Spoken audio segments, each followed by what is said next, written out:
Hey, it's me, Vicky Marie. Good morning, good afternoon, good evening, wherever you are in this crazy world we're living in. So, in today's video, we're going to watch the interview with Josie, the GMA or one of the GMAs of Gus Lamont. So, just a little bit of a recap for anyone who doesn't know about this case. I think most of you probably do if you've been watching if you're regular watchers of my channel. This is little Gus Lamont, 4 years old, absolute little cherub, beautiful little boy, only four. And I think that's very relevant to what we're going to hear in this interview with Josie. This little boy's only 4 years old. Anyway, he disappeared. This all happened over there in Australia or down under in Australia in a place called Yunta, which is near Adelaide, to give you a sort of a geographical reference. And Gus lived on the homestead, if you like, or sheep shearing station. He lived there with his two GMAs. He has two GMAs because one of his GMAs, Josie, actually transitioned around about 10 years ago, I think. And so for that reason, she stayed living with her partner, the other GMA. This is Josie, the transition GMA. And on this photo, we see the two GMAs together. So yeah, Josie on the left. On the right is Shannon, or Shan, as Josie refers to her. And they, although they refer to her as Josie's ex-partner, I'm not saying they're still in a sentimental relationship. They were married. They had a child, Jess, who is in fact Gus's mother. So, they had a normal relationship, whatever that is. At one point, they had a child. And then when she was around about 60 years old, Josie decided she was to transition to be a woman. And they've stayed friends. In fact, they still run this. It's a working sheep station. They still run it together. So, as I say, probably not in a romantic relationship. I don't know if either of them have any other partners. That's not really been talked about, is it? I mean, does Josie have a partner? No, that's never really been discussed. Anyway, they shared this sheep station with their daughter, because Jess, the daughter, I'm going to put a picture up of Jess. This is her with her husband or partner, Gus's father. They'd separated, and Jess was living at the sheep station with her two mothers. They are her mothers, and also a baby. So he has a baby as well. So Gus has a little brother who was also living there. So there they were. Not the father. Jess and Josh, the father, apparently had split up. He was living about an hour away, doing up a house, ready for when he could take the children for weekends, etc.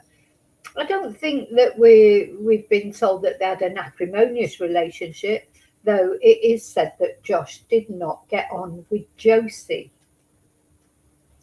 the transition grandma.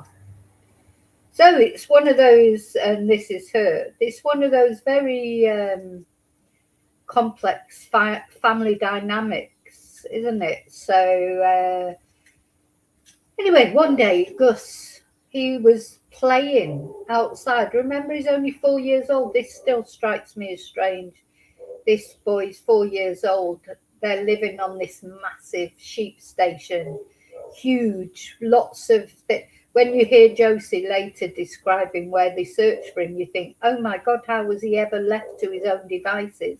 There's a million accidents that might have happened to Josh. There's a million places, sorry, not Josh, to Gus. There's a million places. There's a dam, there's a swimming pool, there's this mound of sand he was playing on. There's all sorts of misfortune could have happened to Gus, and he was left alone for 30 minutes.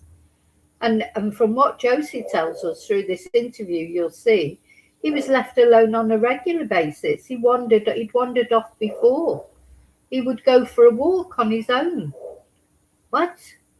4 years old in this really wild terrain, and there's probably wild animals and all sorts. Just to me, I just can't believe. I know it was miles away from anywhere. Maybe they weren't worried about stranger danger. Well, something happened to him, that's for sure. He either had an accident and Josie covered it up. This is what the police are accusing her of. Or somebody did come onto that property and take him. That's what Josie is saying. But something happened to him. There was a million things could have happened to him. In my opinion, I can't see why he was ever left to his own devices. Little tiny boy like that. But anyway, there you go. Too late now for any of that. He's gone, and he has not been seen since last September when he disappeared. Not a trace of him. No clothes, no blood, not a hair, nothing. So now Josie, right, before I get into it, I think I should do my thank yous, etc. Thank you so much for watching. Thank you for liking. Thank you for subscribing. Thank you for being with me through all these difficult cases we've spoken about, especially the children's cases. Thank you, for caring about Gus, for all the children that we've talked about. I want to say a special thank you, of course, to my members. It's Monday today. Yeah, this Thursday there will be a members live every second Thursday. Of course, as a member, you get to be able to use the emojis, the special emojis as well. So thank you to my members. Thank you to all of you. Oh, the street cleaners going past. Maybe you can hear it. So loud. Everything's so loud in Spain. Nothing is quiet. Don't come to Spain for a quiet life. Go to Australia, to one of these outback properties. Anyway, yes, thank you to those of you who've sent me a Ko-fi on this, on one, and always remember I have two channels.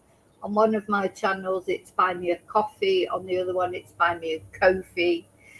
On my Ko-fi page is my shop, where you can see the merchandise, mugs, t-shirts, bottles of wine, glasses of wine, etc. Thank you to everybody who's bought merchandise. Where am I? Thank you for your emails. I've had some very interesting emails lately about various cases, and I've got a lot of video. I'm going to do a lot of things that I'm in the pipeline for doing. Thank you for your nice comments, mainly nice comments that I get. Luckily, I've had some not so nice comments, but thank you for those as well, because all helps with the algorithm, and everyone's entitled to their opinion. I'm old enough to know you can't please all the people all the time. So, okay, let's take the banner off. Hello to you lovely lurkers. Thank you so much for watching. Thank you for caring about Gus, of course. Hello to Replay Crew. Oh, it's coming back. The street cleaner's coming back. Thank you to Replay Crew. And yeah, let's see. Is anybody in the chat? I think only... oh, we've got Julie in the chat. Good morning, Julie. Buenos dias. Is it hot enough for you? Julie, like me, is in Spain. She's not in the same part of Spain as me, but of course it's very hot, though. I think it's really very hot in most of Europe at the moment, isn't it? So in Australia, of course, it won't be hot, will it, at the moment? Because isn't it winter there? Anyway, so yeah, so this mysterious case, those cases where you think, how can a little boy just disappear completely, poof, into a puff of smoke, like he's been beamed up by aliens, or taken off by an eagle or something. All these are things that people have talked about, because he's one thing that we do know for certain in this case is 1 minute Gus was there and the next minute he was gone. So, but people don't just disappear into thin air, do they? He's there somewhere, or he's somewhere, and we'll find out in this video. What we're going to do is watch an interview that Josie has done. It's a real surprise, this, actually, because right from the beginning, when Gus first went missing, Josie has been really anti-media, not just from since she's been declared a suspect, because of course now she has been declared a suspect as well, but she was already had a lot of animosity towards the media right from day one. She's never tried to use the media to help find Gus, which is strange now, because if she's now saying, in her opinion, you'll hear her say it in her own words in this interview, she thinks Gus has been abducted. Well, surely she would have wanted his photo out there, talking about it far and wide. Surely she would have wanted to use the media to help find Gus. Anyway, maybe she had all this animosity because she felt like she would be under the spotlight because she is trans. She definitely seems to think, or her friends seem to think, there's some bias towards trans people from the police. The police, of course, deny that. Because what happened earlier this year, after many, many searches and a lot of investigation into what had happened to Gus, earlier this year, the police came out and said they thought Gus was dead. It was a major crime. Josie was a suspect, the main suspect. They said it in not so many words. She'd stopped cooperating with the police. So yeah, just a couple of months ago, the police came out and said flagrantly, really, they think Josie knows what happened to Gus. But does she though? Does she though? Is it correct that they're prejudiced against her because she's trans? I say they deny it. They say there is no evidence whatsoever that Gus either wandered off or was taken. So it leads them to the conclusion that somebody on that farm, sheep farm, knows what happened to him. And they think it's Josie, because the other thing they said is, they apart from stopping cooperating with the police, they found inconsistencies in what they were saying, and they declared that they had this prime suspect, but it was not. They're at pains to say it is not Gus's parents. So the police stated categorically it's not Gus's mum and dad that are under suspicion. Somebody else that he lived with. Well, that only leaves the two GMAs. But I think it was made pretty clear that it was Josie who is the suspect. Josie's the suspect. But then Shan, as Josie calls her, Shanann, she's also lawyered up. So Josie and Shannon have got lawyers, separate lawyers.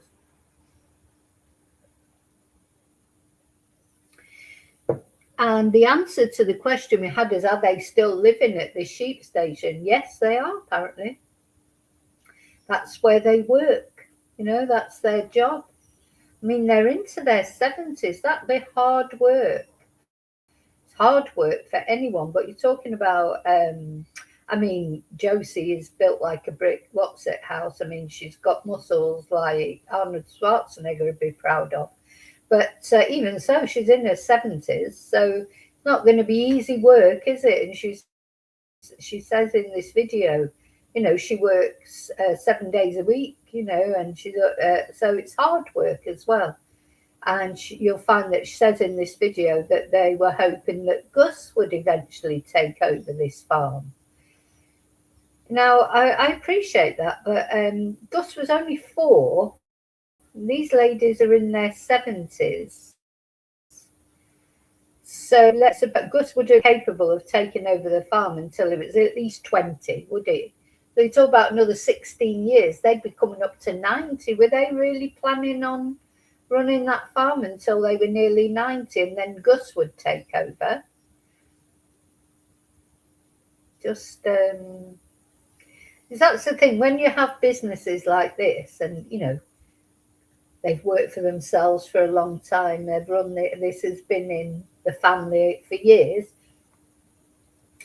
it's very difficult as you get older to keep that up if you've got nobody to take it over. And the other thing, of course, is you've got no guarantee that Gus would have wanted to take it over. Gus might have got 16 and said, oh, I'm sick of living here, miles away from anywhere. I want to go and live in Adelaide. I want to go and live in a city.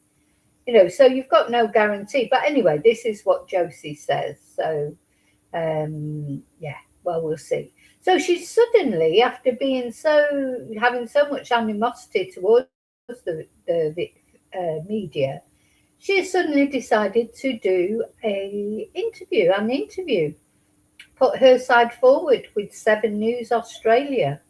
And that's what we're going to watch. We're going to watch the interview and react to it, comment on it. It's fair use. I hope they're not going to copyright strike me. I doubt it, but you never know. Yeah, we're going to watch the video together. We're going to comment on it. And has she been wronged? Has Josie been wronged? I mean, thing is, she's not been charged with anything. The police admit they've no evidence. Well, not that they don't have any evidence. There'll be a reason why they think it's Josie. And they may have some evidence, but it may not be enough evidence to charge her. And they're not saying what it is because they say there's an active investigation going on. They don't want to compromise it. So they're not talking about the case. So fair enough, I suppose, isn't it, really? But they have made a statement, and we'll hear the statement about this interview. They've made a statement about the case. We'll hear that at the end of the interview. But I have watched this once, but only once, and sort of just while I was getting ready, really. So it's very interesting, because if Josie is innocent and hasn't done anything to Gus, she's been very wronged, of course. So, all we can do is watch her interview, decide if we think she's telling the truth or is she Pinocchio. We'll all have our own impressions and feel free to put what you in the chat, as long as it's not nasty, of course. Yeah, and why has she decided to do an interview now, I wonder? It's interesting, isn't it? See, now she hates the media so much and has done from day one. I mean, she went out and threatened the Daily Mail reporter with a pump-action shotgun. And I think it's important to say Josie has been in trouble for weapons before. She's got a lot of weapons, which I suppose most farmers probably have. She was in trouble a few years ago for not securing her weapons properly, on the property. She's just recently in court and given quite a big fine for having a silencer, which is illegal in Australia. So, that makes you think, is that something that maybe happened to Gus? Did she leave her weapons hanging around? Did Gus shoot himself, pick up a gun and decide to start playing with it? There's on this property anyway, there's a million hazards. I can't believe that this 4-year-old was just left to wander around on his own. You know what 4-year-olds are like. They get into everything. You can't leave them alone for 30 minutes on a dangerous terrain like this. You know, not even if you're not thinking someone's going to come and abduct them. So many things that could have happened to him. Well, something did. Obviously, something happened to him. If it wasn't Josie, or if it was an accident of some kind, something happened. So you'll see from this video that Josie seems to say that the police think that Gus died in an accident and that Josie buried him somewhere on this massive sheep farm. That's what the police think. But they found, you know, they're going to keep going back and doing searches. The police have said that. They went back recently because it had been raining and they were hoping that some evidence might have been dislodged. But they didn't find anything. But the police have said specifically they will keep going back. So this is the police's belief of what happened. Josie is saying, no, that's not what happened. She has no clue what happened to Gus. She comes up with some new evidence that we've never heard about. She thinks Gus was abducted. Somebody came onto that property and abducted Gus on a bike or something like that, a motorbike or something. That's what she thinks. So, but she is only just coming out and saying this, of course. We just have to listen to what she has to say. She's done this interview because she wants to be heard. It's her choice to do the interview. She's put herself out there. She knows that people will be watching it and trying to work out if she's telling the truth or not. That's obvious, isn't it? That's what we're going to do. Watch it, and we're going to talk about our impressions, which are just as valid as anybody else's.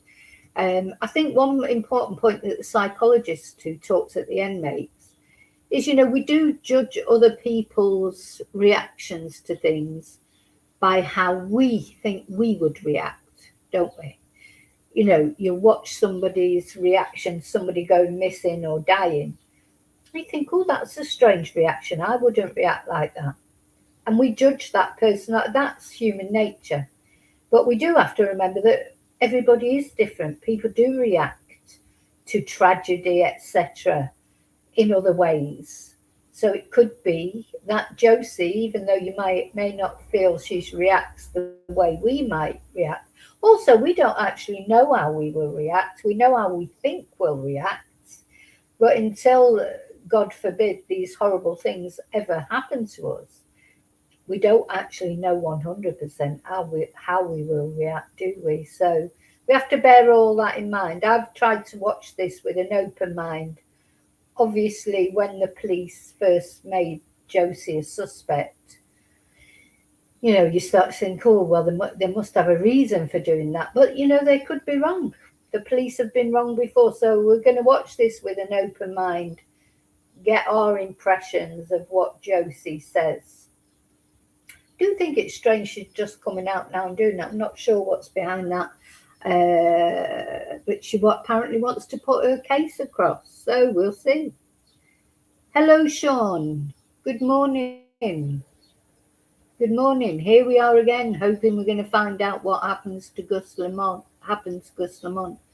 I just dread the thought that this could end up being one of those cases like William Tyrrell, or, you know, other missing children like Summer Wells, etc., Sebastian Rogers. Is it never going to be solved? You know, how can it not be solved?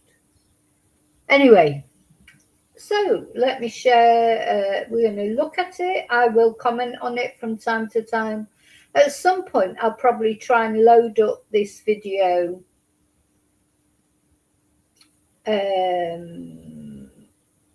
just the video, so you can, I mean, you can watch it on their YouTube channel anyway. So, you know, it's 7 News Australia.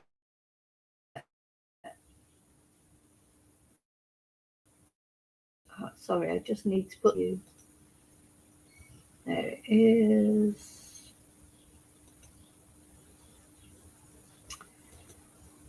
So, in the meantime, I mean, before we watch, let me know what be interesting to see. What is your impression of Josie now, before you see this interview of her talking?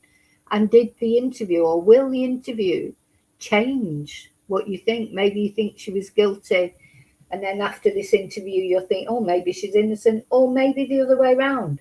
So as always, let me know what you think. Okay, so let me press play. I hope you're going to be able to hear it. Okay, you should be.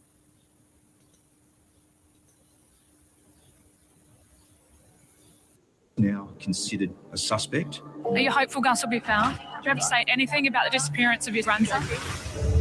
I know that I've been accused of taking him from where he had an accident and died and taking him out and burying him, but to think that I could actually go out there and do something like that.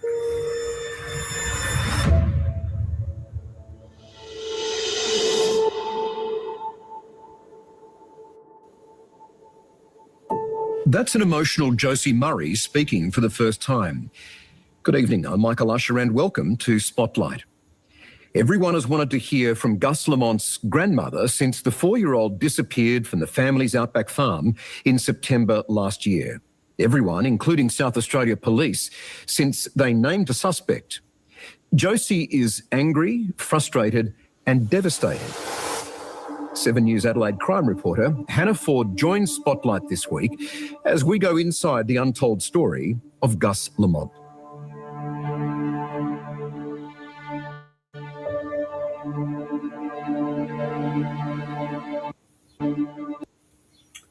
Yeah, it's so this little adorable little boy. Where is he? Where is he? And does Josie, does she know? Hannah, this is a story that has all of Australia intrigued. Obviously, a child is missing. But what makes it more intriguing, do you think? I think the vastness of where this has happened. It is so remote.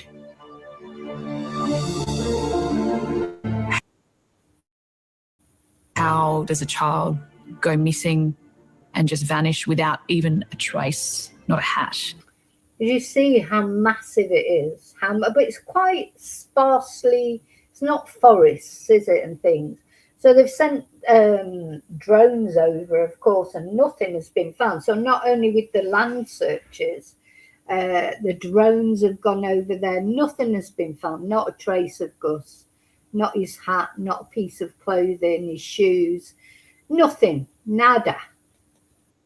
Not a T-shirt, there's no spot of blood, there's no piece of hair. There is nothing. It's just like Gus has vanished into thin air.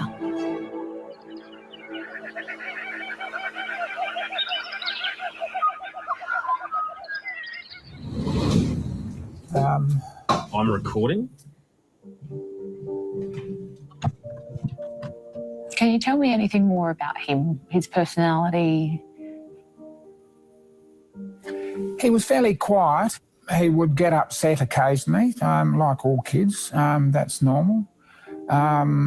He loved being on the swing out the side of the house there. He loved his push bike, pushing that around and just letting it roll down the hill with him. This video that his mum released, just haunting, isn't it? I mean, so beautiful with the sunset in the background. Little Gus, so this is the hat apparently he was wearing when he went missing. Just such a haunting video. He's just pushing his bike around. Where is this little boy? Happy, almost, perhaps not more than you'd expect, but he was happy most of the time. And again, he was just a normal, happy 4-year-old child. He loved sitting in the lounge being read to or reading his own books. He used to have a pile of books there. He'd drag them all out on the floor and go through them and read whatever he could understand from them. I'm not sure it was more than the pictures, but yeah, he was a bookish kid, you'd almost call him as well. He was quite happy to go and play on his own a lot of the time. You'd often hear him down at the shed. You know, he'd got a fixation on opening and closing the Hilux doors at one stage, and you'd hear this bang, bang, bang, bang. We just said, well, if that's what he wants to do, he can do it. He's not going to hurt anything terribly much, and it doesn't matter. It's a work vehicle, so what? Josie and Gus, they were close. And she saw Gus as the child who could take over the property they love so much and keep it in the family. You know, Gus was the apple of their eyes. And that bond is certainly backed up by family friend Bill, who you've sat down and spoken with as well. That's right. How would you describe Josie? You've known her for 60 years? I guess you'd have to say... So he's known Josie for 60 years. I think he's the one that gave the statement on her behalf, wasn't it, right at the beginning? Anyway, 60 years. So he's known Josie when she was not Josie, when she was a man, before she transitioned. You know, is Josie... When I was watching Josie speaking then, you did feel she was genuinely affectionate about Gus. You know, it's hard to believe. It's always hard to believe that a grandma or any relative might hurt a little boy like that. But of course they do. We've seen it. People do horrible things. So that's the other thing. Sometimes we're coloured, our opinions are coloured by the fact we can't imagine how anyone could do that. But of course that doesn't mean that nobody would. But the police seem to think there was some sort of accident. They're not accusing Josie of foul play. What they're accusing her of, according to her, is covering up for an accident and burying his body somewhere. Now, that begs the question, doesn't it, as Josie says later on, why would she do that? Why would you, if your grandchild had an accident and died, why would you cover it up? You know, what's the reason? People do things for a reason.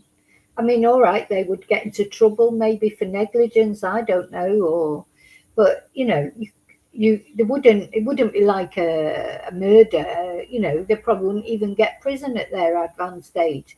So why would she do that? Why would, you know, people do things for a reason, unless, you know, Gus did die as a result of maybe a gun accident, and that of course involves greater penalties. You know, if the guns were left around, or Josie shot the gun and it killed Gus by mistake while she was trying to get a snake. You know, she said she was killing snakes.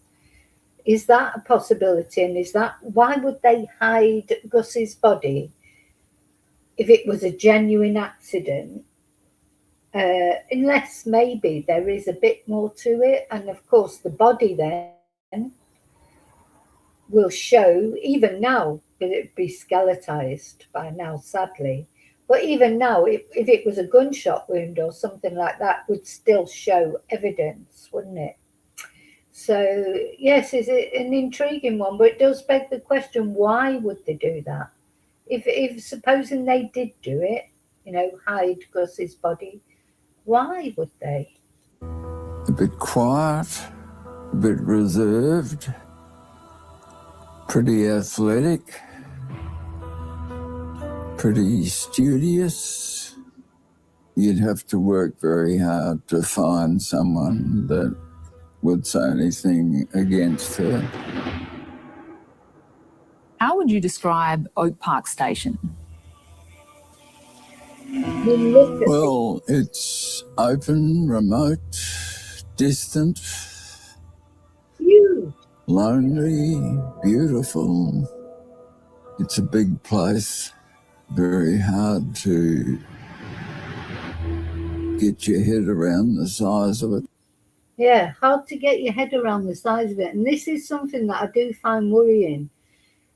How could you let a 4-year-old just wander around that on their own? And you'll hear Josie saying he quite often went for a walk, but he always stuck to the roads. Why was a 4 years old? Even a 12-year-old, you wouldn't really want them wandering around there on their own, would you? Because there's so many hazards to, apart from just simply getting lost.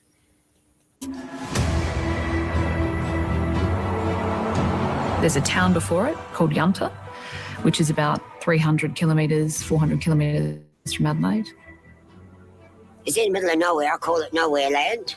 We have a post office, one hotel, 2 petrol stations.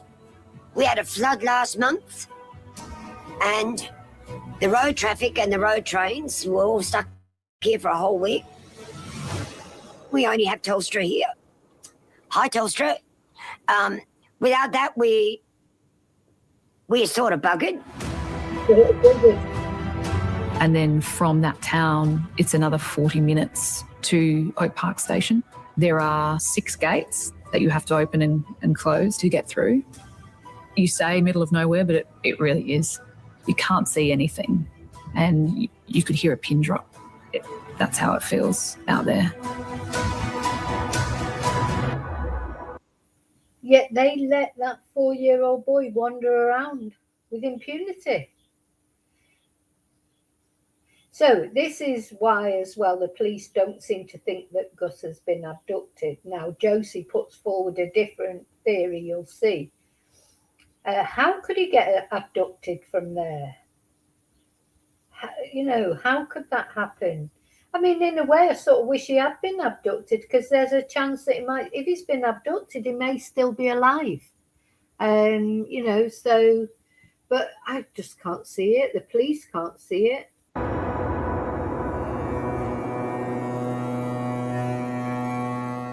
Who are the members of Gus's family? Josie Murray is the grandparent of Gus. Jess is her daughter. Shannon Murray, she is the former partner of Josie Murray and the other grandparent to little Gus. And there is also another child in this that some people might not realise, but there's a baby Ronnie, who was 1. And where was Gus's dad on that day? Gus's dad wasn't at the property. And for clarity, we should explain that Josie transitioned in the early 90s. Shannon and Josie, they were married. Husband and wife on the property. Yes. And then things changed. Josie transitioned to a woman, and they are... Now, that's fine if somebody wants to transition to be a woman, but she was, 60 at least when that happened. So that must have been a shock. But I'm sure Shannon already knew that Josie wanted to be a woman. Maybe that's when she transitioned, but she may have been an open secret, if you like, for a long time. So we don't really know. But of course, it's more acceptable nowadays. When Josie was young, it wouldn't have been acceptable, probably, especially in a very macho environment like Australia, to suddenly declare you thought you'd always, you felt like you were a woman, you wanted to transition. So it's hard, but it will have been hard for Shannon, and it will have been hard as well for Jess to suddenly realise that your dad, he wanted to be a woman, so suddenly he's your mum. How did she feel about that, I wonder? With the best will in the world, it's not about blaming trans people or anything. It's just that is just human nature. You think of your parents, if either your mum, when she was sort of 60 odd, suddenly said she wanted to be a man, or your dad wanted to be a woman, it would be a shock. no longer together, but they are really good friends and they run a business together and they are business partners and they run the farm together. And share grandparent responsibilities of little Gus and his brother. That's right. Just talking about Gus as a little character, as a little kid, yeah, I think it's fair to say he was a free spirit on that farm. This is a kid who didn't know the city. From what I've been told, he was adventurous. Big smile, loved to explore. The land was his playground. The land was his playground. So, look, I don't live in this sort of environment. Maybe it's because I was brought up in the city and I can't imagine letting your 4-year-old child out to... I mean, when I was a kid, to be honest, we did wander a lot more than kids do now. Kids don't have so much freedom now, do they? I mean, we did used to wander, I suppose, to... You know, we did used to wander out, but I don't know how I'd feel if I lived there. I mean, it's lovely, it's beautiful, but to just let your 4-year-old wander around, you know, knowing what 4-year-olds are like and how they get into trouble, of course they do. You know, you can't judge what's dangerous and what isn't dangerous.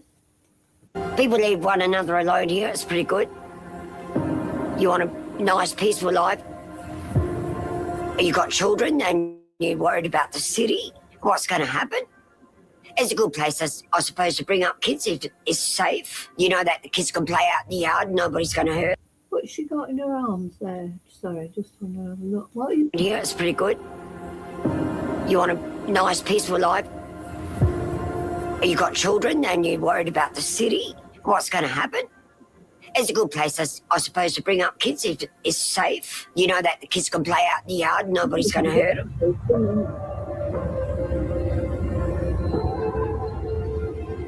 He often would go for a walk around the property, or around the homestead, but he would stick to the road. He wouldn't detour off it.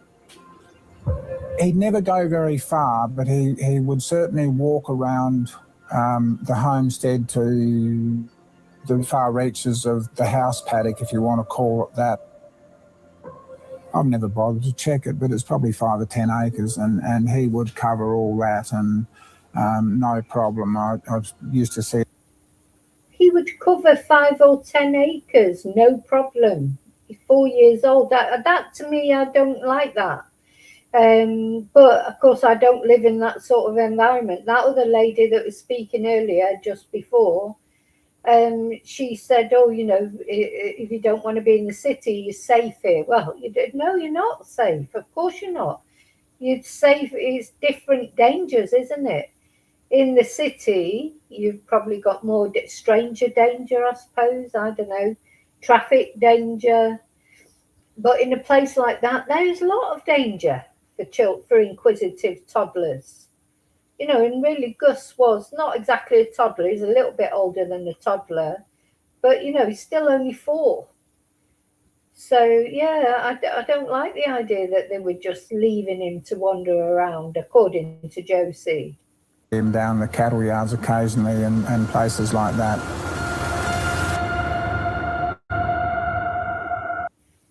Hi, Alora. Thank you for being in the chat. Hi. I understand that he has wandered off before, as he does, but there was never any panic because they knew how well he knew the land.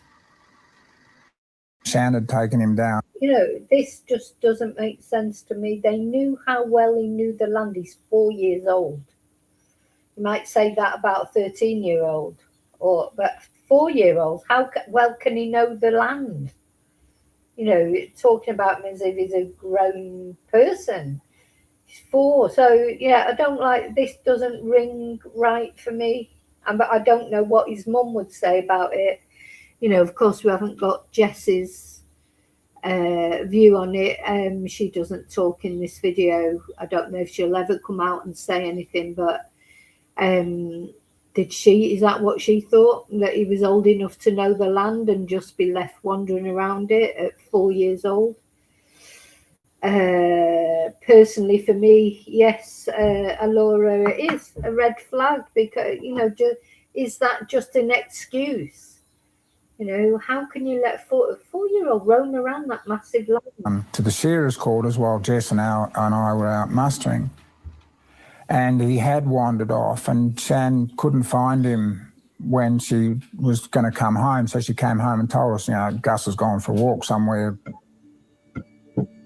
Jess and I thought, well, we better get on the motorbike and just go and find him. So we did that, and I was the one who found him, and he was probably 120 metres away from where he walked off from, and he was walking back straight to where...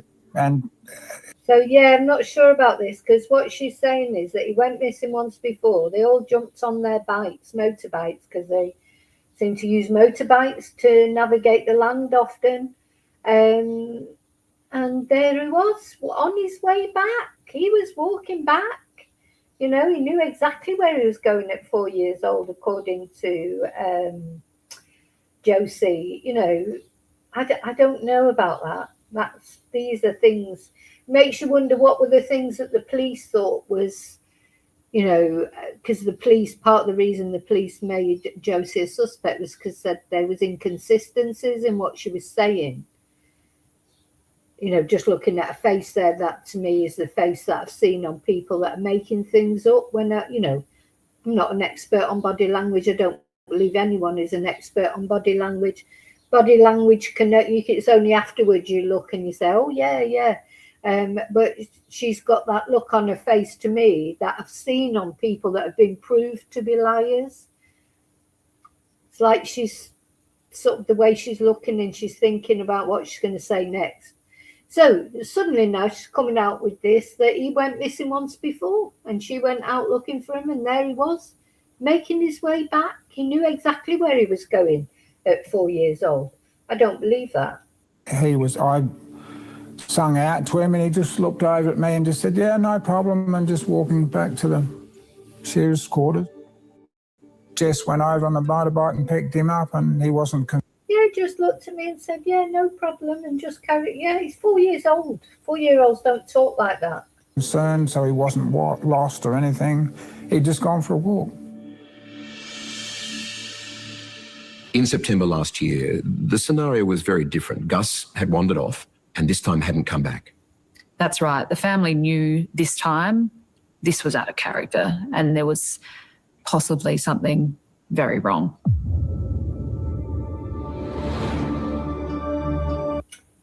Thank you for that information, Alora. So Alora's saying her sibling had 20 or so acres in Australian bush. They had toddler boys who were not allowed out of sight. Now, the other thing that puts a red flag for me is, don't forget as well, let's suppose maybe sometimes they did let him out in the mornings or whatever. This was very close to dark. When, I think an hour later it was dark. So even if you may let him out, I wouldn't, but let's suppose they did. Would you really let him out on his own where he could go missing just before it went dark? That's even more reason to keep an eye on him. The sun's going down. You're not going to let him just wander around. And I don't think you'd let him in the daytime anyway, for the opposite reason. Too hot. You're going to let that little boy just wander all over that homestead in the extreme temperatures when the sun's out. There's no time, is there really, that you would just leave him to his own devices. He would always have to be supervised, with you, or in your eye line. I just don't believe it.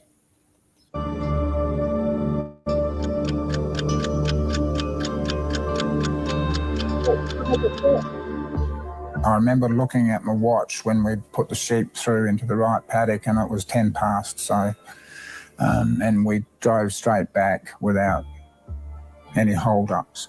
So yeah, right back there at 5:30. So now she was supposedly with Jess. Now the thing is, if she was with Jess, when has she buried Gus? Because Jess, the police have stated that Jess is not a suspect. So we have to presume that Jess did not know. Maybe Shanann knows what's happened to Gus. If we presume that what the police say is correct, when did Josie bury Gus? Or did she find him when she was looking for him and then decide to hide him? So there are, you've got to think, how could this have panned out if it's true that she did it, that she hid Gus's body? When did she do it? Without Jess knowing. So there's a lot, I don't know. We're on the front veranda and Shan said that Gus was just down near what we call the bomb shelter playing. And when we had a look... But this is where he was supposed to be playing. Near the bomb shelter, what they called the bomb shelter. Well, that says a lot for it. So you let a 4-year-old play here, unsupervised. Come on. The more I'm thinking about, the more ridiculous it is. And yeah, what you say, Alora, is true as well. The snakes. That when Josie went out and with the pump action shotgun to the Daily Mail reporter, she said that she was out there shooting snakes. Now, there'll be poisonous snakes as well. This is Australia. There'll be spiders, there'll be snakes. These are not tiny little spiders, innocuous spiders that don't bite. They could be really dangerous spiders, really dangerous snakes. And they let him play there, unsupervised. So even if we take Josie's word as true, it is complete lack of judgment, isn't it? You would not do that. No sign. And we said to Shan, when did you last see him? And she said 5 o'clock. And so in that half hour time frame, he disappeared.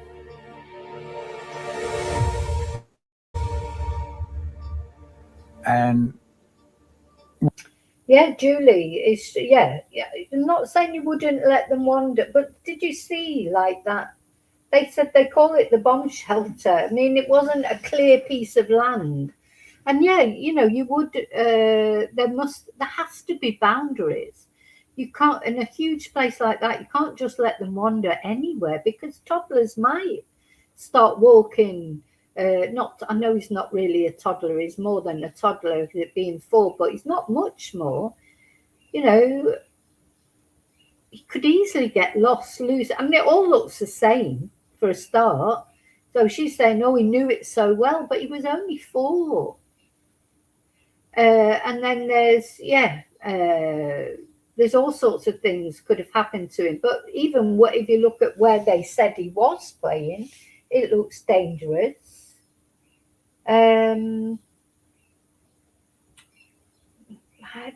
Anyway, I don't know, because I don't live in that sort of environment. Maybe people who do live there were in those kind of environments was, oh yeah, it's perfectly okay, but I don't think they would, personally. Hi, Kelly. Yeah, that's true, Sean. Country folk are different. They'll be driving at 10, maybe. Yeah, I understand that. But do you think at 4 they would be wandering around like that just before dark, or in the heat of the day, or whenever? I don't know. It's possible. Yeah, it's true. They do think differently, so we've got to remember that. But I think it's more, it's just them say, if you look at that, oh, I don't know, maybe I am trying to look at it from a city girl's point of view, but looking at that where they said there. And she said 5 o'clock. And so in that half an hour, looks different. Right paddock, and it was 10. Not doing very well showing it there, actually. Let's just put it back a bit. 20 metres away from where he walked off from, and he was walking back straight to where, and I sung out to him, and he just looked over at me and just said, yeah, no problem, and just walking back to the sheriff's quarters. Jess went over on the motorbike and picked him up, and he wasn't concerned, so he wasn't lost or anything. He'd just gone for a walk. In September last year, the scenario was very different. Gus had wandered off and this time hadn't come back. That's right. The family knew this time this was out of character and there was possibly something very wrong.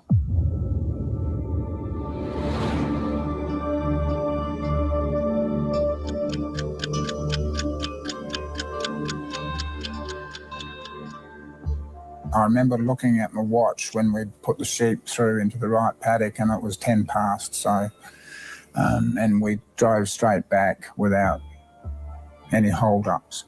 So, yeah, right back there at 5:30.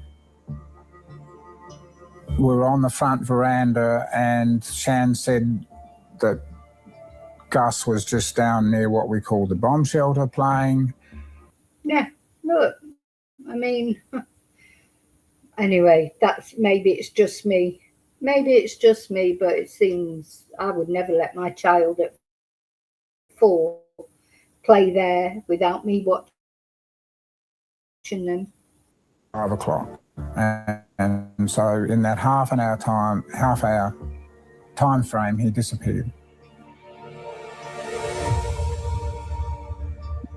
And we were a little bit concerned about the cellar we were building because it was possible he could have fallen down there. So that's one of the first things we did. We looked, there was no sign that he'd been down there, no blood on the concrete floor, nothing. And so then Jess and I walked around all the buildings on the property and checking all the, like the swimming pool, just in case he'd managed to somehow open the gate, which he'd have to be 6 foot tall to do it, and checked whatever else we could and still couldn't find him.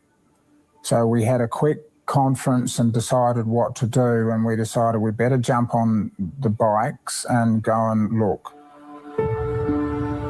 I remember saying to Jess at one stage, we've got 45 minutes of daylight that night. So what that time was, I don't know, but Yeah, 45 minutes of daylight left.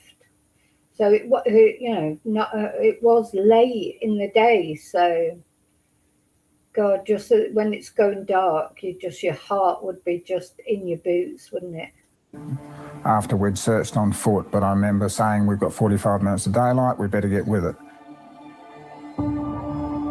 We were concentrating within probably 3/4 of a K or a K of the kilometre of the homestead, and just searching where the tanks were, the dams, down by the cottage. I think we went to the shearing shed about...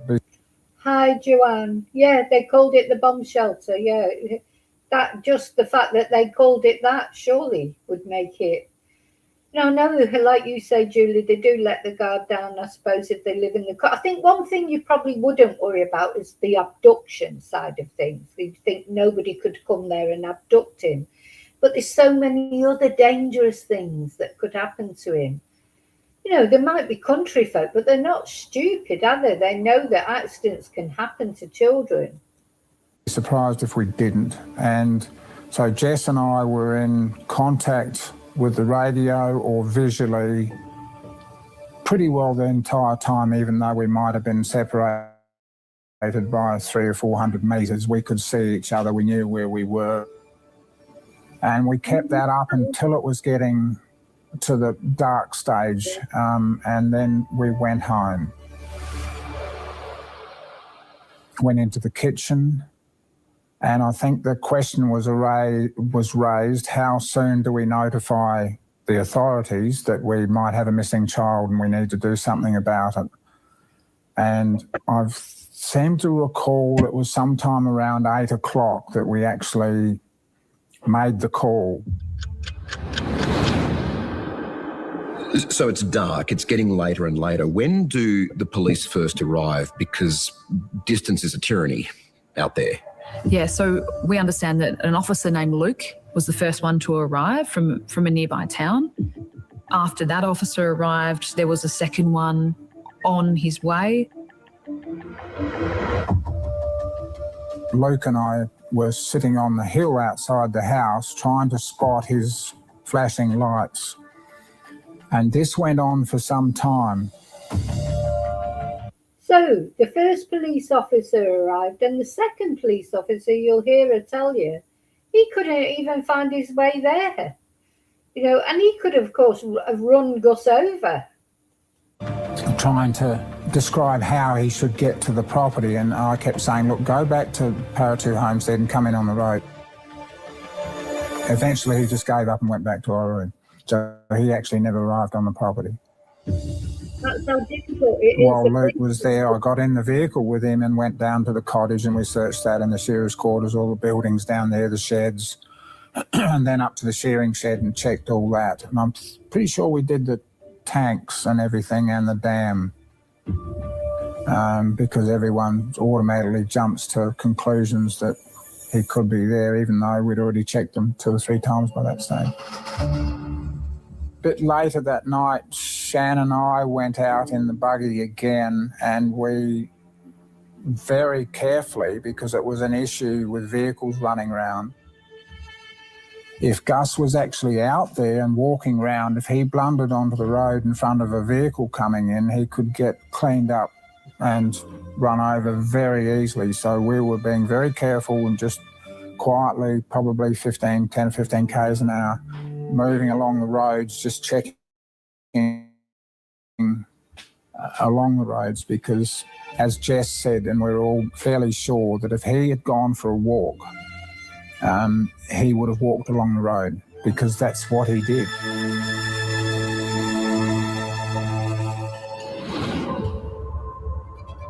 A remote family sheep station, now the centre of a major police operation. Let's talk about the very first search, the terrain, the temperatures, the size and the scale that we're dealing with here.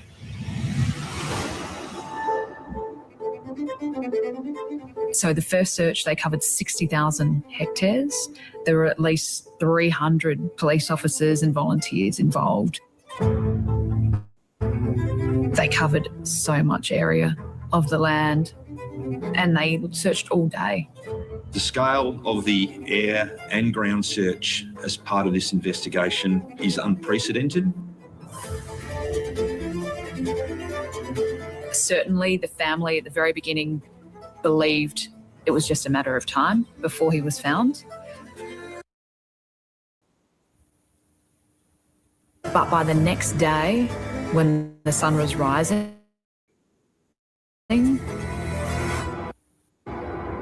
it faded, and I got a sense that panic was starting to set in.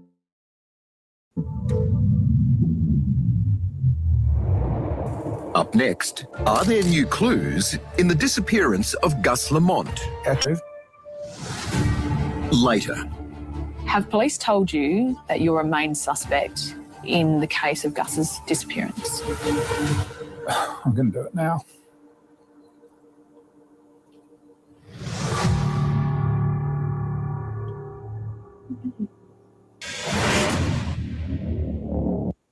Now, I would say she looks genuinely upset there, but what do you think? What is going on here?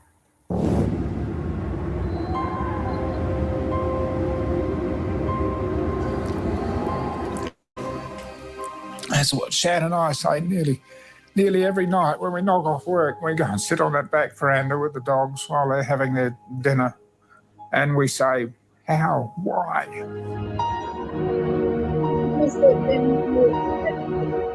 We just can't believe it.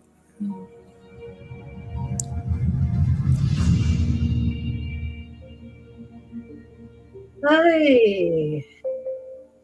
Hannah, Gus's grandmother Josie told you something extraordinary about what she saw the day after young Gus disappeared. What was that? It seemed that in the hours before police arrived, there was possible evidence of someone else being on that property. We've never heard this before. I remember looking out the window because it was starting to get light by that stage. And there was a bedstead there that we'd set up to put stone on to wash, and that bedstead had been moved, not quite 180 degrees, but certainly quite a substantial amount. Now, this is completely new. We never knew anything about this before. So this bedstead, she's saying, had been moved. A child couldn't move it, but why would it have been moved, though? As well, you know, I suppose you go. The next question is if that was somebody, an abductor, because as you say, Julie, it could have been an abduction, but unlikely with the remoteness. But Josie now is saying that this had been moved. Is this where Gus had his accident? You know, very odd. This is completely new. From when I last saw it, and I thought, what the hell's happened there? And it was reasonably heavy. A child would not be able to shift it. And this bedstead had been moved, and I also saw what we call the weather station had been moved.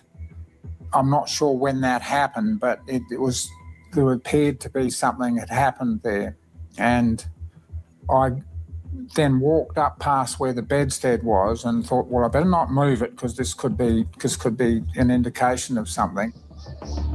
Then I saw wheel tracks going down past where the bedstead was and past where the weather station was. And these wheel tracks were a small tyre, medium-sized car, and not much tread on them, not a off-road type tread. It was definitely a passenger type. And I thought... Yeah, now she's saying there were tread marks. As if somebody had driven away from there. I mean, what is this? Is this genuine or is this just Josie trying to muddy the waters? That's strange too. And I started to think almost immediately, I wonder if someone's come in.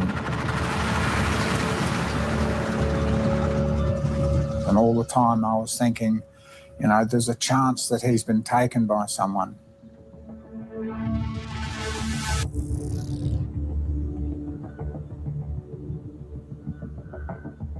I was frankly horrified at the number of vehicles that were parked around our house because we hadn't actually seen them come in.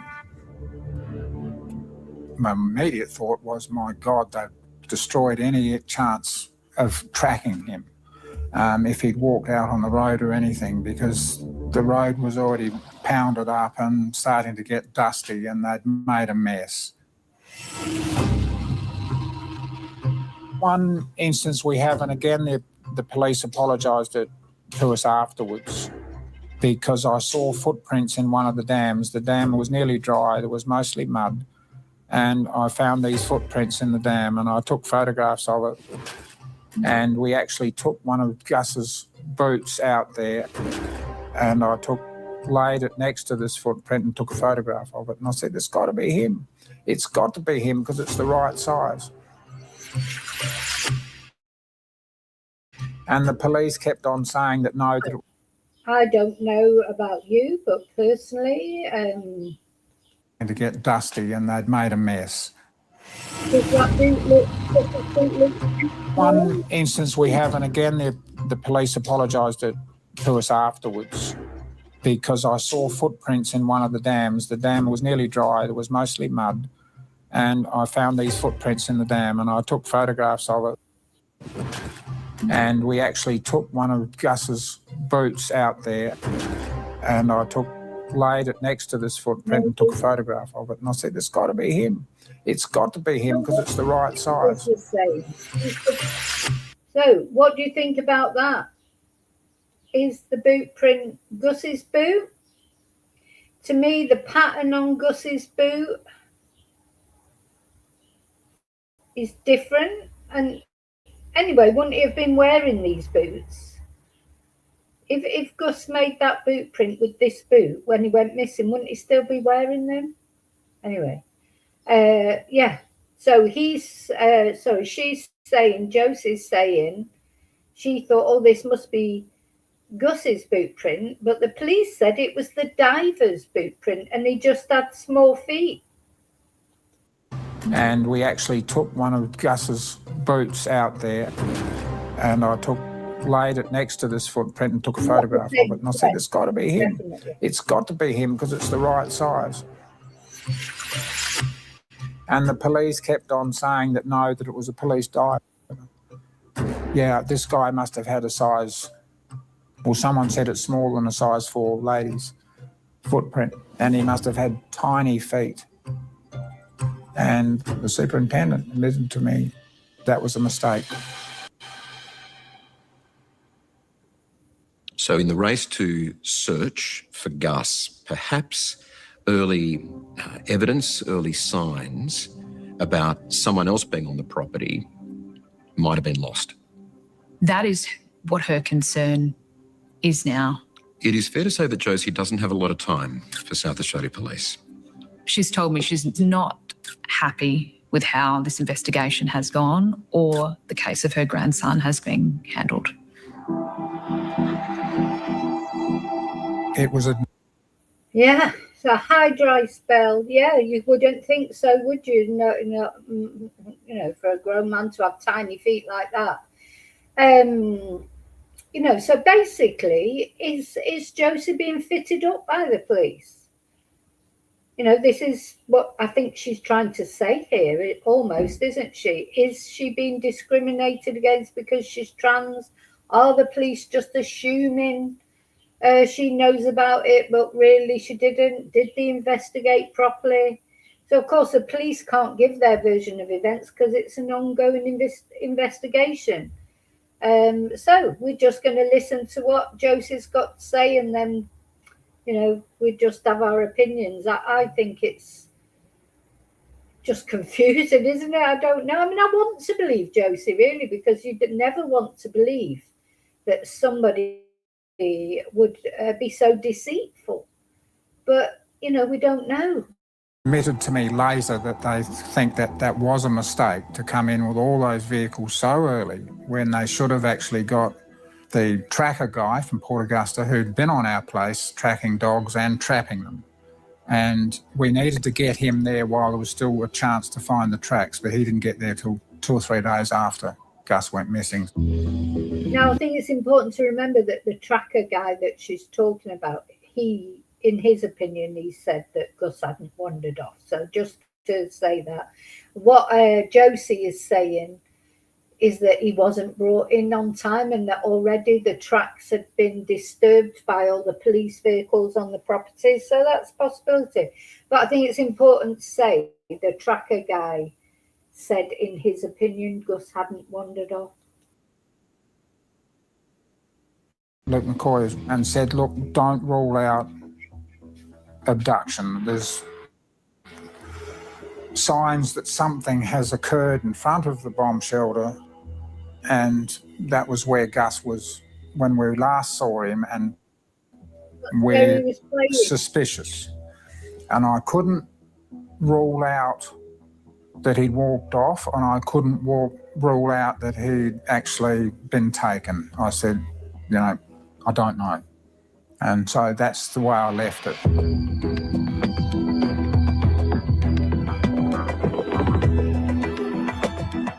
What are you leaning towards now? Oh, abduction. There was supposedly 700 people were on our property at any one time. Now, the important... So, that's why Josie's probably doing this interview, isn't it? So she's at great pains to say that it's abduction. But, you know, it comes back down to that saying again, well, she would say that, wouldn't she? Because she, you know, I must admit, I do think, why would Josie hide Gus's body unless there was a bullet hole in it? You know, if something catastrophic had happened to Gus, so it wasn't just an accident of falling off the sandpit or, you know, all those many hazards or drowning in the dam.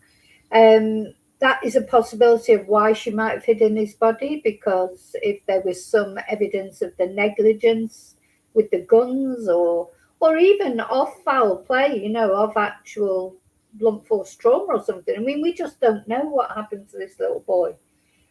Or is she right? And was he? She's trying, you know, this is a long time.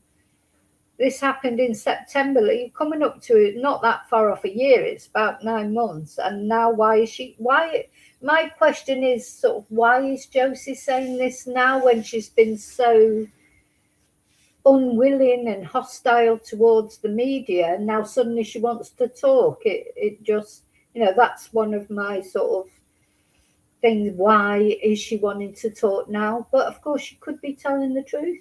People in all that are the locals. It's our job to find things out there. This is what we do. Hi, JT. Well, she may very well be. She may very well be. Only she knows that. And as time went on, I was getting more and more convinced when we couldn't find anything. We couldn't find a shoe, a hat, any sign of a top, nothing. We could not find a thing, and everyone said the same thing. This is ridiculous. There would be something out here. There has to be something. This now leads us to a range of theories and possibilities. What has been speculated about what happened to Gus? Well, the possibilities are sort of endless at this stage because the only evidence is no evidence. So abduction is a possibility. Wildlife, being taken by wildlife is a possibility. If wildlife is a possibility, my bet would be wedge-tailed eagles. Wedge-tailed eagle can pick up a 25 kilogram kangaroo and take it without much difficulty. Gus was 13 or 14 kilograms, so a mature wedge-tailed eagle would find that quite... You know, this is a theory that's been put forward, isn't it? That, and even an eagle carrying him away, because as this guy says, it would have been capable of it. But wouldn't they have found something somewhere? Wouldn't his hat have fallen off? You know, I mean, surely... just don't know. But that's interesting what you say there, Kelly. So Kelly's saying her ex-husband grew up on a farm and got his first gun at 10 years old. Yeah, I mean, it is different for farmers. I know that. But I mean, you know, of course, Gus is only 4. But I do feel that maybe Josie had left guns lying around because she'd been in trouble with that before. Yeah, Julie, I feel like I'm not 100% certain Josie's guilty, but I'm probably 60-70% certain of it. Yeah, JT, Bill the neighbour has been Josie's friend for 60 years, he was saying. So yeah, he may well know exactly what happened. He could be a partner of Josie's, you know. I just don't know. I mean, the thing is, you know, at the end of the day, people are innocent until they're proven guilty, aren't they? But I don't know, just to me, I don't understand why she's coming out and saying all this now, like you say. You know, do you know them, JT? Do you actually know them personally? Is that why you're saying that? You know, I don't know. But, yeah. Yeah. Do you know what? I've got this horrible feeling that it's going to turn into one of those cases like William Tyrrell that we never know unless the police find the body.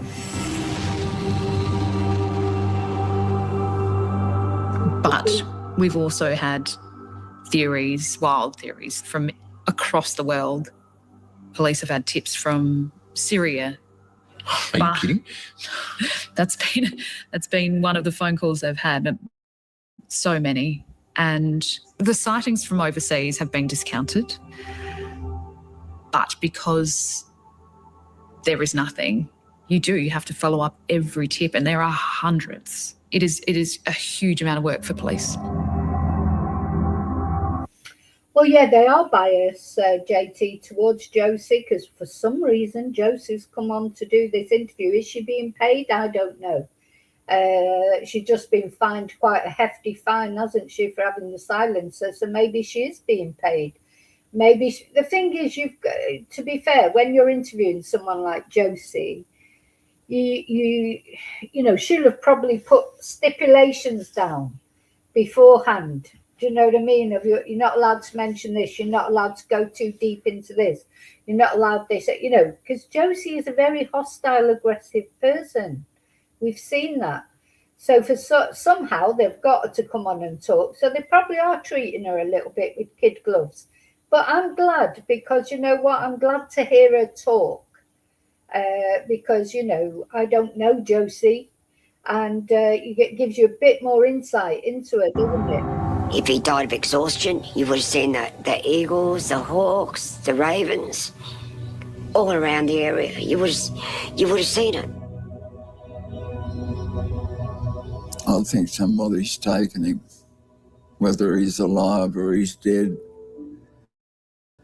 God only knows, but the only good thing about it is that if someone has taken him, then there's a thread of a possibility that he may still be alive. Yeah, that's what I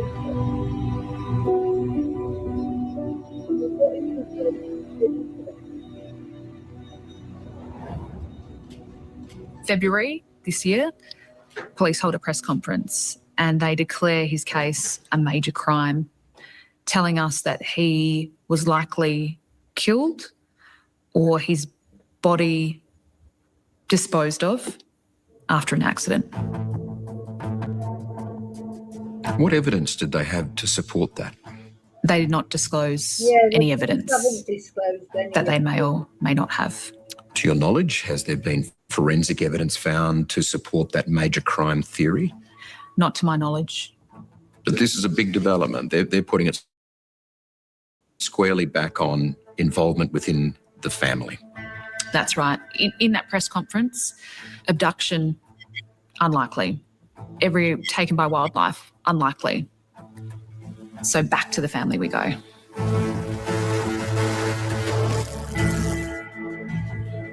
The person who has withdrawn their cooperation is now considered a suspect in the disappearance of Gus.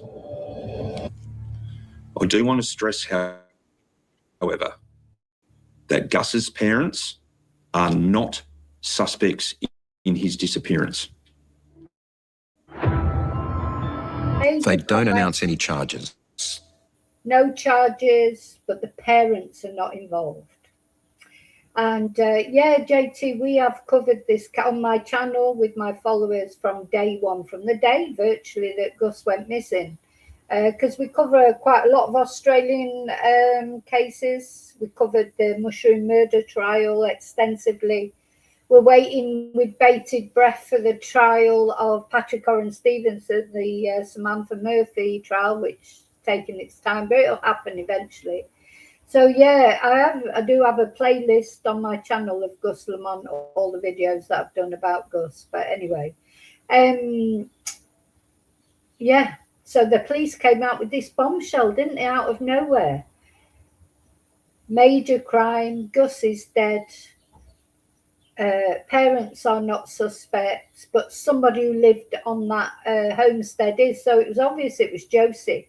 They don't prosecute anyone. And at this stage, we still have no charges. A main suspect, but no charges. How do you think South Australian police have handled this investigation? To me, they just seem to have tunnel vision, and it's getting to the point of almost being vindictive now. Yeah, but I don't know about that. I mean, you know, police can get tunnel vision. You know, it does happen. I'm not saying it never happens. But as you say there, JT, that Josie has stopped cooperating with the police, but is now being interviewed by the media. who she hated before. So it doesn't make sense, does it? Do you think there's been any discrimination against Jose? Well, I do. You know, as everybody knows, Josie is a transgender. I challenged the police about this, you know, that they were targeting her because of her transgender situation. And they were mortally offended that I should say it. So they with the hat?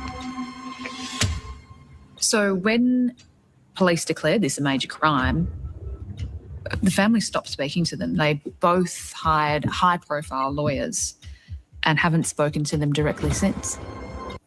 So when she says the family have stopped speaking to them, I presume she means Jess.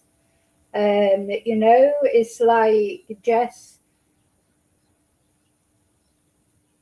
I wonder, you know, Jess isn't going to come out probably and do an interview. You know, she's probably absolutely devastated. You know, she doesn't know what's happened to Gus, and now to find out that her own father or mother, whichever way you look at it, is prime suspect. That must, and she'll know more. I'd like to talk to Jess about that day, you know, because we've only had Josie's version of what happened that day. What's Jess's version? They haven't been happy with how the search was handled in the first place, and now they're being targeted as possible killers. All of them or just Josie? Just Josie. Up next. They think that I buried him, took him out and buried him. Later. Do you think he's still alive?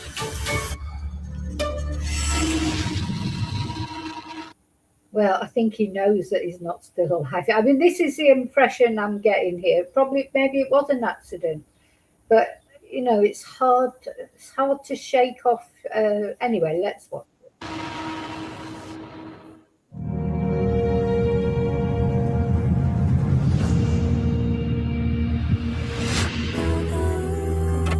Nine months on from Gus's disappearance, his grandmother Josie Murray remains a suspect. Now, for the first time, what police have told her and what she wants to say to police. So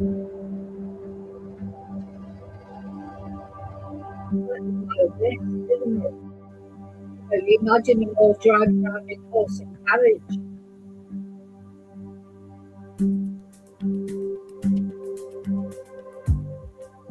Have police told you that you're a main suspect in the case of Gus's disappearance? They've said that they don't think I hurt him, they think that I buried him. That's one of the theories they're working on. And as I say, that's for so many reasons it's ludicrous. It's just, yeah. Yeah, what are the reasons, Josie? She said it's for so many reasons. It's ludicrous. And then she compresses her lips because she's realising she said too much. What are the reasons, Josie? She knows what the reasons are. And that what she's saying about, oh, they think I killed him by accident and buried him, or he died by accident, I buried him. That's a common thing that the police do in interrogations, even when they think it's a murder. I've seen it so many times. I've watched that many interrogations. And when they're not getting anywhere with a suspect, to getting them to confess to a murder, they will quite often then say, well, we don't believe you're that, you know, a terrible person. Was it an accident? Was it just something that got out of hand? You know, that they start approaching it from that way. I think they're probably doing that with Josie. You know, it doesn't necessarily mean that they don't think she murdered him. What it means is they're trying to coax her to confess by saying, oh, look, we understand it probably was an accident. And that gives the suspect a way out, doesn't it? So quite often suspects will hear that and they'll go, oh, yeah, it was an accident. I just pushed them and they hit their head against the wall and Next minute they were dead, and I just panicked, so I just buried them.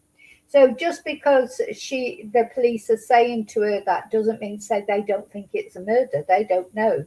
But she realises there she said too much because she shuts her lip. That is a body language sign of knowing that you're not to say too much. She said, oh, let's just listen to what she says again. I think that's very telling.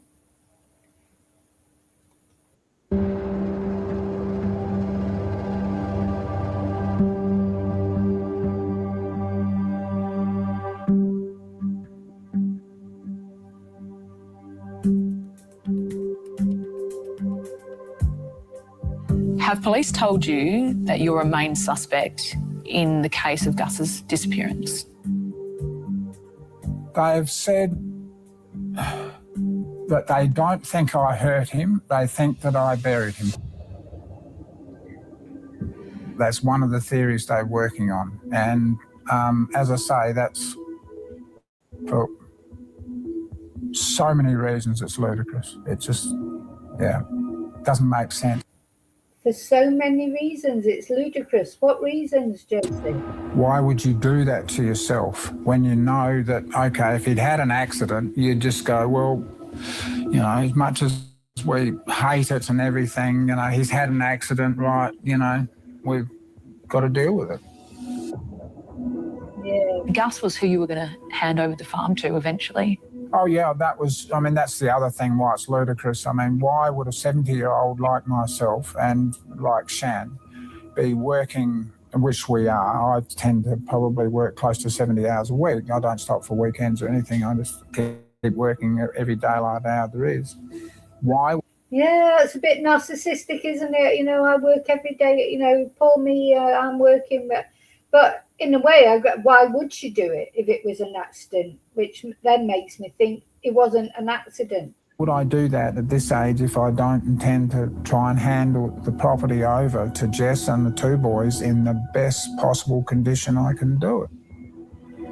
And I know that I've been accused of taking him from where he had an accident and died and taking him out and burying him, but to think that I could actually go out there and do something like that, to think that I would be stupid enough to do it, for a start, is ludicrous. To think that I would be stupid enough to do it. He was going to school that September, you know, when he vanished. That was when he was due to go to school, wasn't it? Or nursery. That was, Kelly, that was the reason. This was the photo that was taken of Gus, this beautiful photo. This was the photo that was taken when he went for his school interview, wasn't it? He was supposed to start in September. You know, because that was something I thought at the time, is that why they suddenly came up with this story? Because could they not hide the fact he was missing any longer because he was supposed to be going to school? But then the police are saying that Jess didn't know about it. Jess would have noticed surely that Gus wasn't around. And to think that I could face up to the trauma of doing that would also be ridiculous. There's no way, and under those, when it's so dry and dusty like that, there's no way you can bury something without leaving evidence that the ground has been disturbed. And the amount of searching that went on, aerial, with a helicopter, with the fixed wing, with the drones, with everything, you would see signs of someone being buried. I mean, obviously they were thinking about the dam, and I had several neighbours who said to me afterwards it would be, again, ridiculous to think that he'd gone into the dam because there was a weed all around the dam, and if anything had gone in there, if we'd put him in the dam or if he'd walked into the dam or anything, you would disturb that weed and it'd be damn obvious. Have police ruled out abduction? Now, just commenting on what you're saying there, JT, yes, she said that he had limited ability reading books, but of course he was only 4. So I'm not saying that some 4-year-olds can read, I suppose, but so she said he was probably more interested in the pictures, but that's how kids start off reading, isn't it? They read their books, initially it's mainly pictures. She said he was a bookish child, to be fair. She said he was bookish. And yeah, she did say that about him opening and shutting the car door. And I just knew straight away when she said that, I don't think that it's true, because she said, oh, we just said, oh, if that's what he wants to do, let him do it. Now, there's no way that wouldn't irritate you. The best way in the world.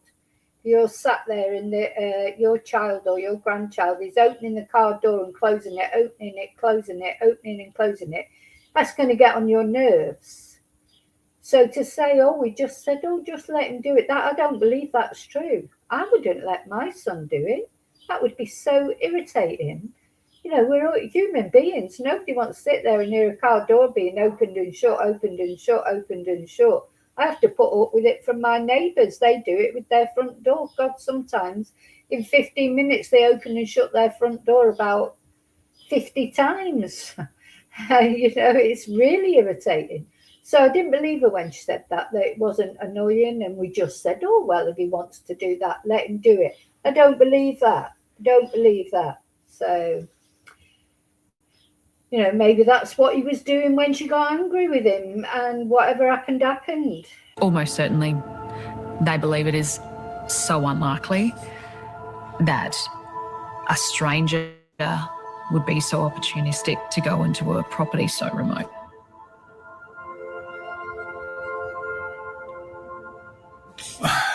The one that is so laughable is the one that the head of the major lot said that there was only 4-wheel drive access to Oak Park, so there was no chance of abduction. And I mean, that's absurd, because the Hilux they've taken down there to do tests on is a 2-wheel drive. Shan's got a 2-wheel drive. Jess has got a 2-wheel drive. The buggy's a 2-wheel drive. I mean, it's laughable. The other thing that they said was that the footage on the security cameras on the property next door, where you come in from Yunta Road, showed that no one had come out to Oak Park in that time frame. So I identified all the sites, and there was one I wasn't 100% sure of until I got a better view of it, and then I could see the trees, and I said, oh, and that's the one that's on the road in from Yunta at what we call Breakneck Creek. And this bloke said, oh. Well, Breakneck Creek, that says a lot. You wouldn't do you really let your 4-year-old roam around in a place called Breakneck Creek? The name says it all, really, doesn't it? But yeah, she's trying to be her own detective as well. And this is, of course, what perpetrators do. They put themselves into the investigation. She's already in the investigation, obviously, as a family member, but she's offering her own explanation of what happened. That's very common with perpetrators. Very common. They try and come up with, that's what Josie is doing here, in my opinion. She's putting forward alternative possibilities from her own detective work, that as I think somebody said earlier, these are things she should be talking to with the police, who probably has, and then they poo-pooed it. And now she's on the media giving alternate possibilities. It actually gives me a bit of hope this case might be solved eventually, because if Josie is one of those people, she thinks she's clever. So don't forget, most perpetrators, they think they're cleverer than the police. Best thing for Josie to do really would be to not say anything. There's no proof against her. The police haven't been able to put a case together. Maybe she's doing this because she's trying to look good in the eyes of other people. But she's really giving the police more to work with. But Josie, she probably thinks she's cleverer than the police. A lot of people do, don't they? They think, you know, they think they're cleverer than the police until they get caught. And the police, of course, just chipping away behind the scenes, doing their thing, because they can't make comments and stuff. And I think this was a mistake by Josie, actually, this interview. I'm glad she's done it because it gives me a chance to see more about her, get a better idea of her. But I think as far as she's concerned, if I was her lawyer, I would have told her not to do this interview because it looks suspicious that she's putting herself in the centre of everything and trying to make out the police don't know what they're doing and offering alternative scenarios. I don't actually think that is a good thing for Josie, personally. But, you know, of course, we've all got our views. Hi, Angie. Sorry, Ange. Yeah. I think Josie knows what happened to Gus. In my opinion, it's my humble opinion, I think she knows.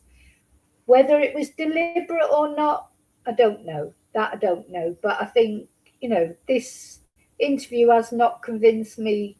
There's a doubt there, of course. There's a doubt that, you know, because until she's actually prosecuted, charged with it, or evidence comes out, we don't know. There's always going to be a percentage that she may well be completely innocent.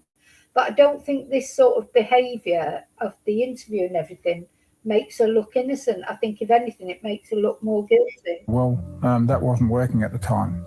And I thought, again, lie, because they told me that he couldn't have been taken because no one came in and no one showed up on the cameras. And then they tell me the camera wasn't working. So again, just false. There's just been so much of this falseness over all this and mistakes that have been made. What about the noise? Can you hear cars come inside your house? It can be difficult. If it's windy, you're not going to hear them. It's as simple as that. But usually we've got the dogs there on the loose and they would alert someone if someone else drove into the house. You'd hear them barking. But, of course, we were doing sheep work, so we had all the dogs with us. Just bad luck. Oh, just bad luck. Look. The other thing, I know she gets upset a couple of times. But really, this is the GMAR or GPAR, whichever way you look at it. Your grandchild's gone missing, you have no clue where they are. You would be crying a bit more, I think. I don't know. Everybody here is concerned. They are concerned, and they're not only just concerned about the little one missing, but they're concerned about the family as well. I don't know. I don't know how they can handle it because it wouldn't be an easy thing. You know, we haven't got a body, we haven't got a live body, we haven't got a dead body. We have no idea of quite where he is, but we feel that, yes, he has been taken. How would you describe her emotions? And then to when you sit down with her emotions in this interview? Because they're very different. Very. So throughout the search, she's been incredibly hostile, only ever swearing at the media and sneering even. I haven't seen any emotion from her during the searches, and there's been 11. But it's clear she's very sad and she's broken, and the pressure this family has been under, the toll that it's taken is unfathomable.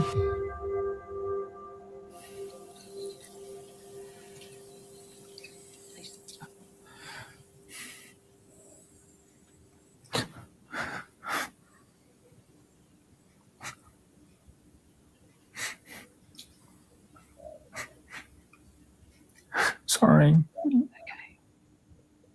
Okay. Are there tears? The other thing she did is she looked over her glasses, didn't she, at the reporter? I don't know if this is genuine emotion. The other thing that I want to say is, where's the appeal? Where's the appeal? Please, if you have Gus, let him go. Bring him back to us. We miss him. Or Gus, you know, we'll find you. We'll find you. If you're out there, we're coming for you. We're going to find you. You know, where's the appeals? Where are the appeals for whoever's abducted Gus, if as she thinks they have?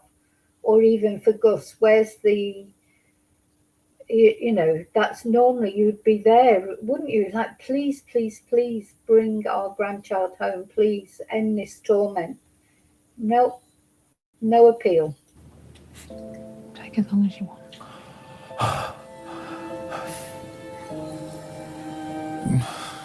You'd just suddenly be hit by the horror, the enormity of this, and Jess probably more so. Yeah, now that struck me. Jess probably more so. What do you mean probably? Jess is the mother, and Jess and Josh, who's the father, of course, not probably more so. She's very self-centered, isn't she? It's all about her. I've really been affected by this, and Jess probably more so. Definitely. Now, also, I actually can't see any tears there. Maybe she's wiped them away and maybe it's been edited. But, you know, I don't know that, you know, there was a lot of crying and tissues, like with Erin as well, Erin Patterson. But where's the actual tears? But Jess is not quite so prone to talk about it, particularly to me, if you like. No, she won't want to talk but to yeah, you. it's just, and then to be accused of doing something like this is just, you could not wish a more horrible experience on anyone. Oh, yeah, I don't like that. When she's crying, then she looks over her glasses to see register if she's being believed or not. I've seen that a million times with perpetrators. When you're really genuinely upset, you don't care how you look to other people. You're not looking at them to see if they're registering. I mean, I feel cruel in a way because there's always a chance that she's telling the truth. Does it just break your heart?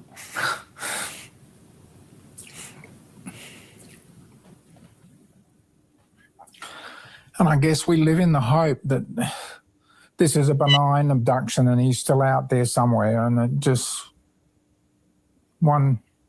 some stages, hopefully soon someone's going to see him and go right and notify the authorities. And yeah, it's to go from living a quiet time up there, which is what I've said to a lot of people, that we tend to have a quiet time up there, away from all the nonsense that goes on in the rest of the world, and then to have something thrust on us like this is, yeah, I cannot describe how we feel about it. Yeah, no talk about, you know, if it is a benign abduction, what is little Gus going through? I hope they're looking after him okay. I hope they're feeding him. I hope they're not doing any damage to him. It's all about Josie, isn't it? It's not about Gus, this.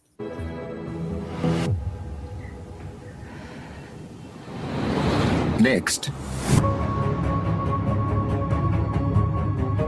What does a forensic criminologist make of this interview?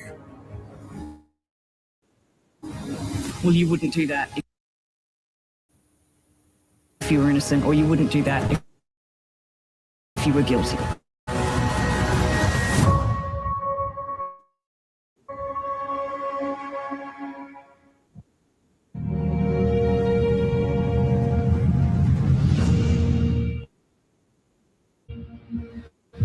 So closer from one of the last people to see him, his grandmother, Josie Murray.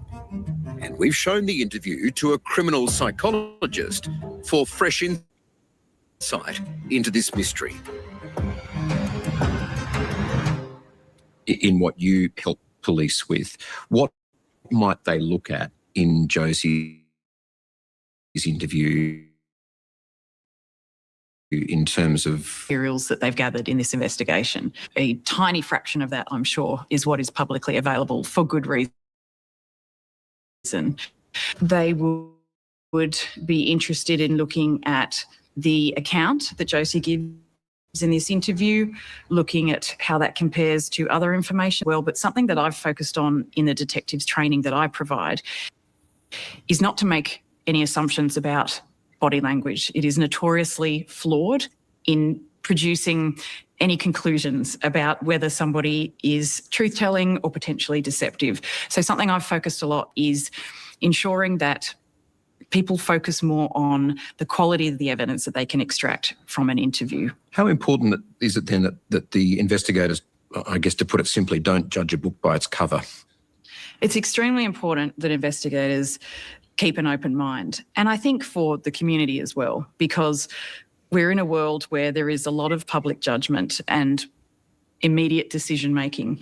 And it may turn out in the end that certain avenues are confirmed. It may turn out that they're very wrong. And if they're wrong, what's the harm that's been done in the meantime?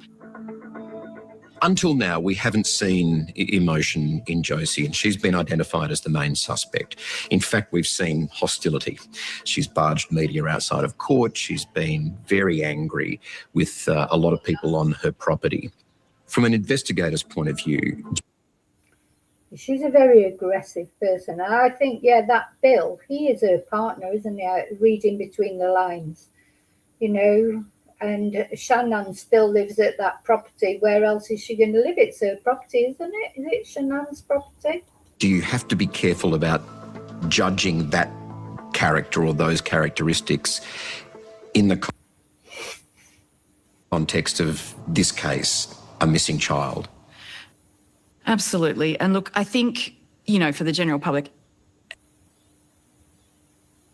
as humans, it's our tendency to see every event through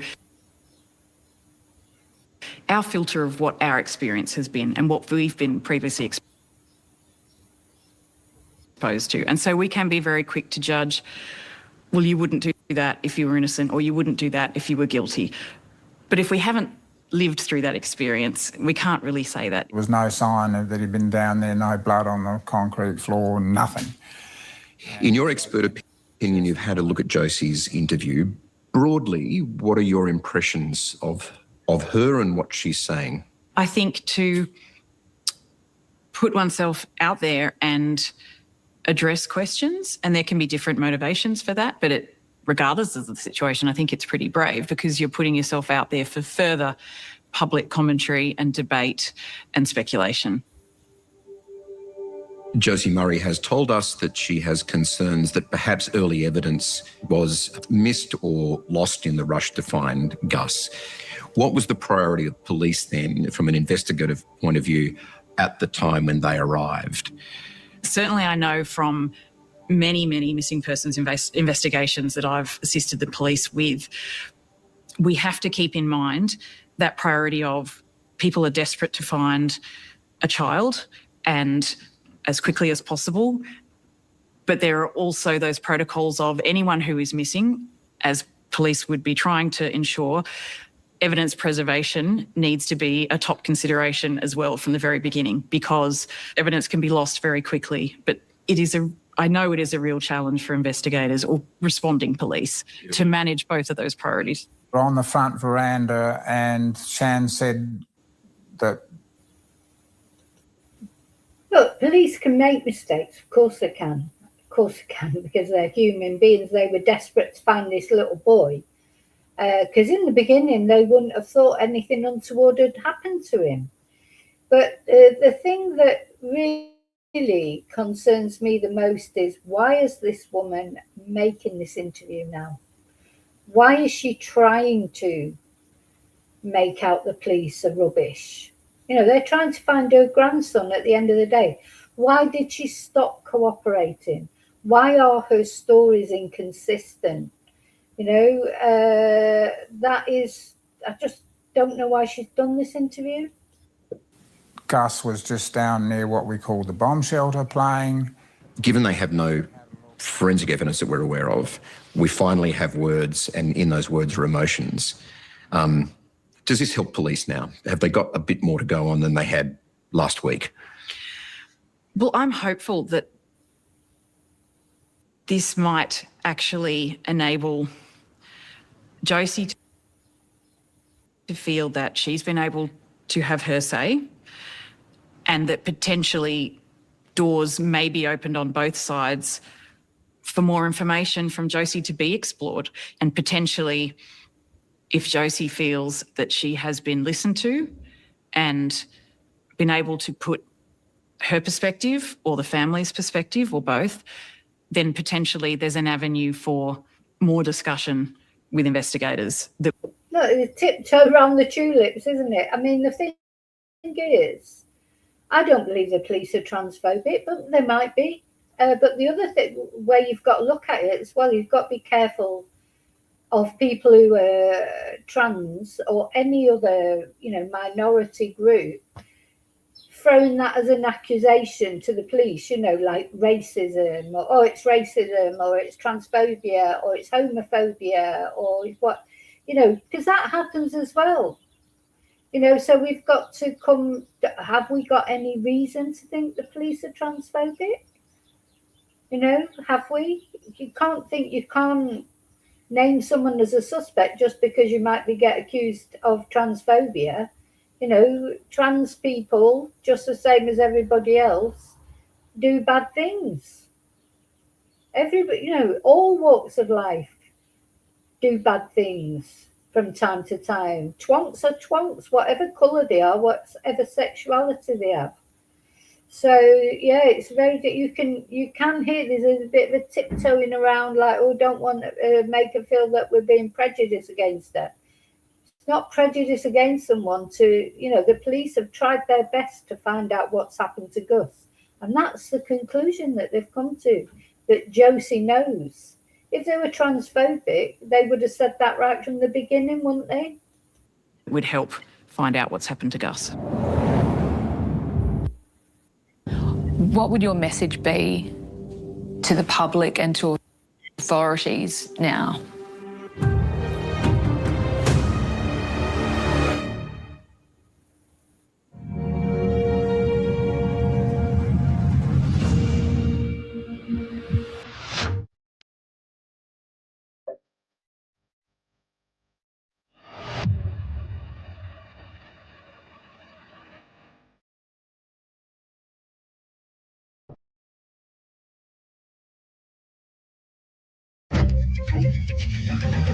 All right, whenever you're ready, I suppose. Good to go, yeah. Good to go. Detective Chief Superintendent Darren Filkey from Major Crime Investigation Branch. Gus's grandparents, who continue to reside here at Oak Park Station, represented by solicitors. All communications that Task Force Horizon are having with Gus's grandparents are through the solicitors. One of the grandparents of Gus remains a suspect in this investigation. What would your message be to the public and to authorities now? Keep looking for any sign that a child is Gus. Don't take any notice of his hair. His hair is his crowning glory, but it's also the thing that everyone remembers about him the most, and you have to take that hair away from that face and look at that face. And if I just saw the eyes of Gus, I would know him instantly, because it's the way you are. Do you think we will ever find out what happened to Gus? I think there is a real possibility that this case will never be solved and we'll never know. And sadly, it could end up like a case like William Tyrrell or Madeleine McCann.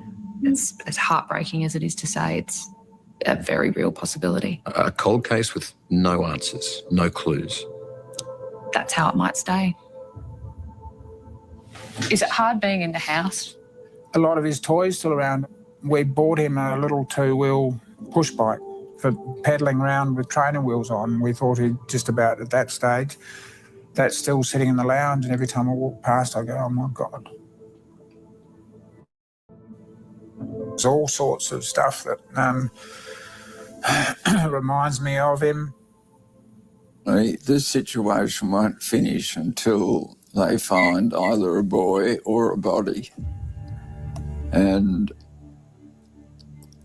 you know, ultimately, if Josie is proven innocent, they've already wrecked her life. We're devastated about what's happened. I mean, you go for a drive on any part of the Barrier Highway and you do think about that little boy, Gus. I don't stop thinking about him. I pray that, you know, somewhere along the line he's still around, he's still alive somewhere. That's what I think. We don't feel that this is a horror story, if you like. And if you think about it, nothing else makes sense. Nothing else makes sense. Do you think he's still alive? I do. I do.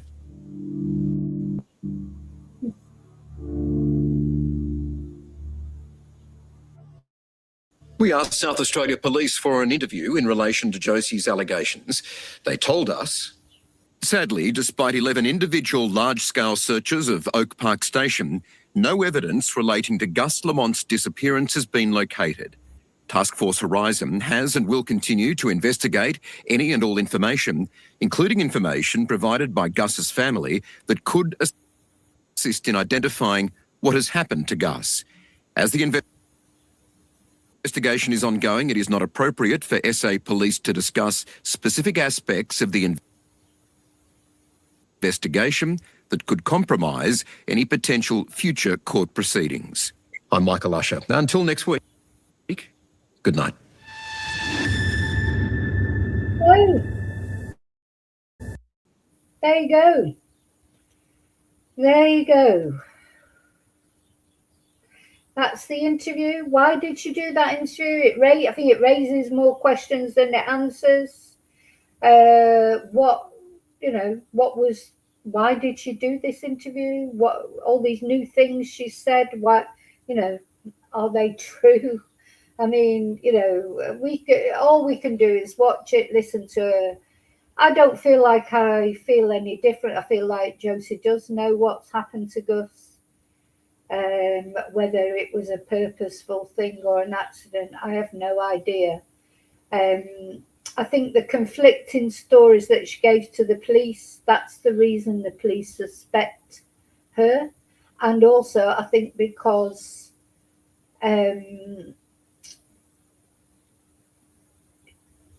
they have no evidence of anything else. They've got CCTV. No one was seen entering the property, leaving the property.